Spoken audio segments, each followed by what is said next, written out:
Okay, good evening, everybody. We are honored on our Wednesday night special guest to have with us tonight another superstar, Rabbi Aaron Herman from the Tzohar Seminary in lovely Pittsburgh, Pennsylvania. So, Rabbi Herman, first and foremost, thank you. I My know it's an pleasure. hour later there, and we really appreciate your taking the time to speak to our community about the Tzohar Seminary. We do this every night. We have learning. Wednesday night, we feature special guests. And we're always looking for very interesting people, and we're very, very honored that you have agreed to be part of this for us. Now Jay is here. Now you know we're ready to start. Okay. So our first question is, what is a seminary? What is a Tzohar? And what is Tzohar Seminary? What is its history? Give us a little sense for what it is that we're talking about tonight. Sure. So seminary is the way that colloquially a post-high school program for girls in the Orthodox world is referred to. And a gap year program is a marvelous thing for most kids. I was speaking actually to someone at Pitt University, and she said, you know, she believes everybody should take a gap year. They're so much more ready for whatever comes next. And for many of these students, obviously, it's the first time away from home. So this gap type year, it gives them a sense of freedom, but allows them also to build a certain sense of identity while still being in a somewhat structured environment. And many of these seminaries are in Israel. So you might have been in touch with people who say, oh, my daughter just graduated high school, she's going off to Israel. But different strokes for different folks. Most of the seminary programs in Israel will focus on all-day Jewish studies, but there are some variants. We came up with a rather unique idea, which is for many of these girls, especially since they have a dual curriculum where they're spending half the day in Judaic studies and half the day in general studies, they have not had the opportunity often enough to really explore the arts. And that's especially true for students whose learning modality might be in a more artistic medium than perhaps traditional classroom learning offers. So we came up with the idea, what if we create a seminary that would have half a day of Judaic studies that they could continue growing in that way in their Yiddishkeit, as well as a half a day of studying the arts. And we wanted to give them a smattering of everything. So they take fine arts and dance, music, including private music lessons. They can learn piano, guitar, voice lessons, so that we have a choir. They take creative writing, playwriting, screenwriting, filmmaking, theater, improv. So we're giving them sort of throwing them headlong into all of the arts. And how did you get involved in this? What's your okay? So what's my background? I was actually looking to do more in terms of education, and the woman whose brainchild this was, because she herself was a theater major. She was the first theater major actually at Stern University, which is Yeshiva University's women's program. And she found that, you know, as a theater major, when she tried to do off-Broadway work, that didn't really mesh with Shabbos very well. Mm-hmm. And so for a while, she actually stopped being Shabbat observant, but she found that wasn't working for her either. And she ended up sort of coming back through Chabad and becoming Shabbat observant again, and saying, we have to do something that's going to merge these two worlds, the world of living an observant Jewish life and the arts. And so she thought originally, we'll find a kosher place, so to speak, for these students to explore the arts. But we found that it's much, much more. I came into it on the more Judaic side. But we found out that what happens is when you merge deep Jewish learning, Hasidic learning, and you ask students to go ahead and create projects that are coming from within themselves as they express something through an artistic medium, it actually dovetails in an amazing way where their growth in the arts, in other words, their skills in the arts, and the content that they're producing ends up creating transformative moments for them in terms of their Jewish lives and in terms of their identity. And we found that it wasn't just a kosher place for girls to explore the arts. On the contrary, this was a confluence of Hasidic learning and deep absorption of these Hasidic ideas, and the way then that they could find their own voice as a Jewish woman and express this to the world. So give us a sense. What is a day? What is a day in the life of the Tzohar Seminary student? How old are the students? What is their background? Are they all from the United States? Is everything conducted in English? Are they all Chabad? Give us a sense of the student body and what a day in the life looks like for a student Certainly. at the Tzohar Seminary. Sure. So most of the students come from a Chabad background, but we certainly attract students who've been through any day school environment. So whether that's a more modern Orthodox day school, or we've had day school students who didn't necessarily go to an Orthodox day school, but that's a little bit more rare. They have to really have a comfort level with text and kind of that whole lifestyle aspect. So we tend to get students who have been through a day school, but certainly internationally. We've had students from Australia, South Africa, Israel, England. This year, actually, due to COVID, we were going to get our first student from Costa Rica, but she's coming next year, God willing, as soon as everybody gets the vaccine. But we'll get to the COVID situation soon. So we definitely attract an international student body. Usually, though, from English-speaking countries, or even when it's from Israel, they have some facility in English because our classes are definitely in English. And that being said, it's the students are coming right out of high school. So pretty much you're talking about 18, 19-year-olds. This is as I've said, their first year away from home.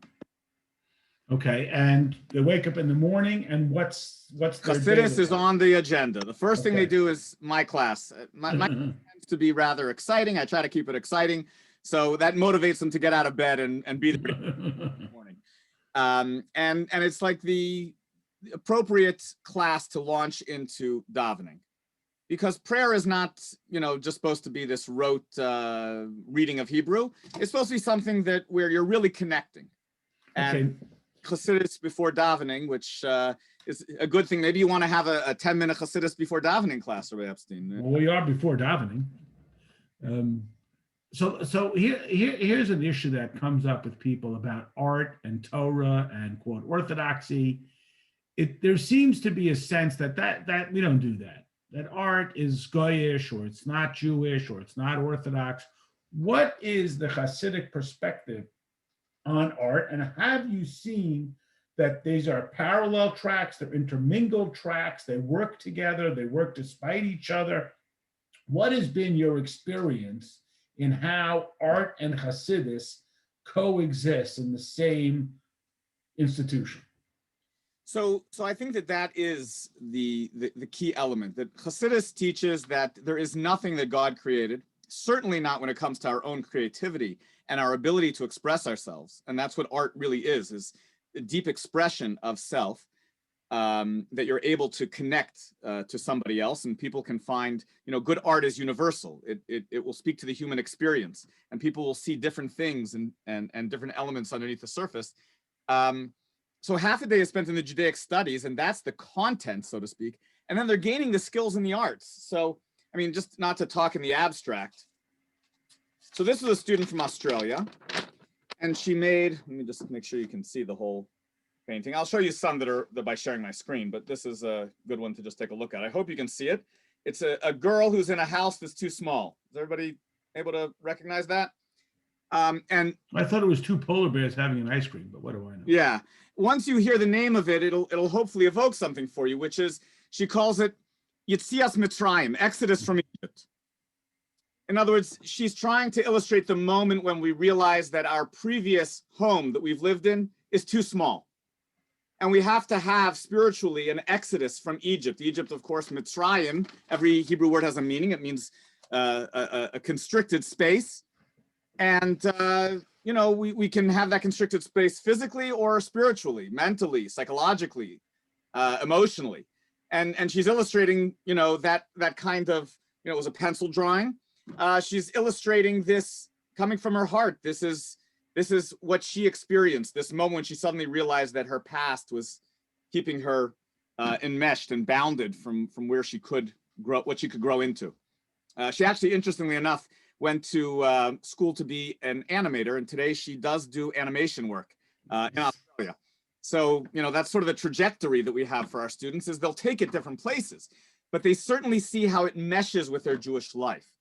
And that's, by the way, the name of the seminary is Tzohar, which many people think has something to do with Zohar. It doesn't. Tzohar actually comes from the episode with Noah. God tells Noah when he makes the ark, make a Tzohar for the ark. And Tzohar is a skylight. It means that there's supposed to be a window in. That's one interpretation of it. And the other interpretation is that it was a precious gem, a luminescent gem. And the Rebbe connects these two ideas that, when we let the light in, then you find the luminescence within. So we're trying to let the light of Torah into art. Very often art and Torah were seen as two very disparate entities. If you've ever read My Name is Asher Lev, for example, by Chaim Potok.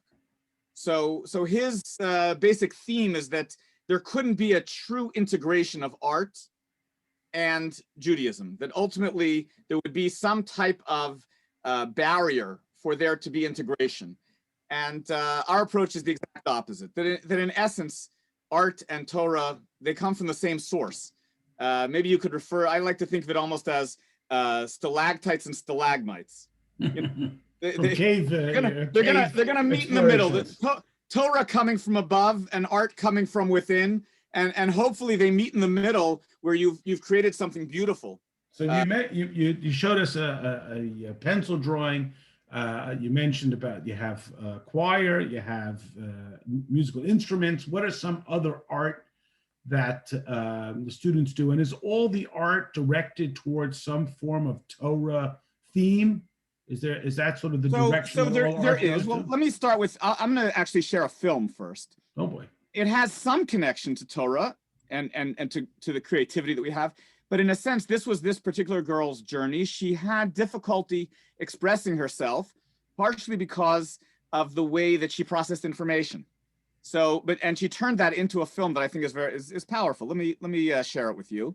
Why don't bring any popcorn? Sorry. Let me optimize it first. 1 second. I forgot. You got to optimize for screen sharing. Gotta optimize. Yeah. That's our mission in life. All right. Here we go. Let's try that again.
So that's a good Wow. example.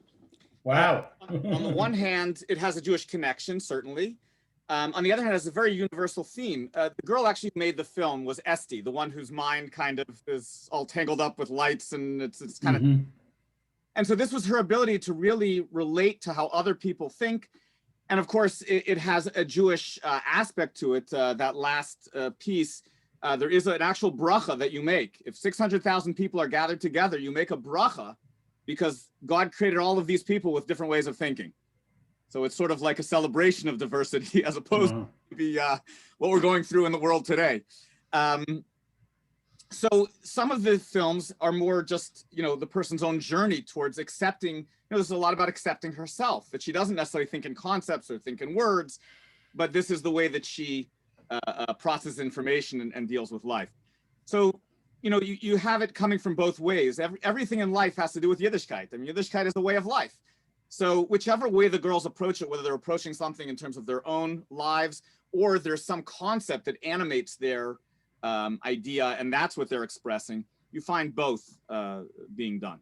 So give us some facts. How many years has this seminary been going on? How many students do you currently have? Have you had? And then the big question, which we always ask our guests, is this Zoom that we have, Torah in 10, is a reaction to bringing more light into a COVID world. How has COVID shifted the Tzohar Seminary? Okay, great questions. So typically we get between 14 to 28 girls, depending upon the year. Our larger years actually were more difficult. We've tried to scale back because since so much of it is individualized, when you have too many students, it actually decreases the experience for each one of them in some fashion. They need that individual attention from the teachers. Our staff is huge because everybody's coming in for a couple hours to help that particular student with their particular projects and so forth. So this year we have 16. We were going to have 18, but 2 of them were from out of the country, one from Israel and one from Costa Rica. They weren't able to come. So we're hoping that they're going to be able to come next year. And that's our goal. Our goal is usually about 18 to 22. In terms of how COVID impacted us, our teaching became very different. I have to go in and teach with a mask, and the students are wearing masks, of course. Some teachers are not comfortable with that. So they are teaching via Zoom. We set up a Zoom room.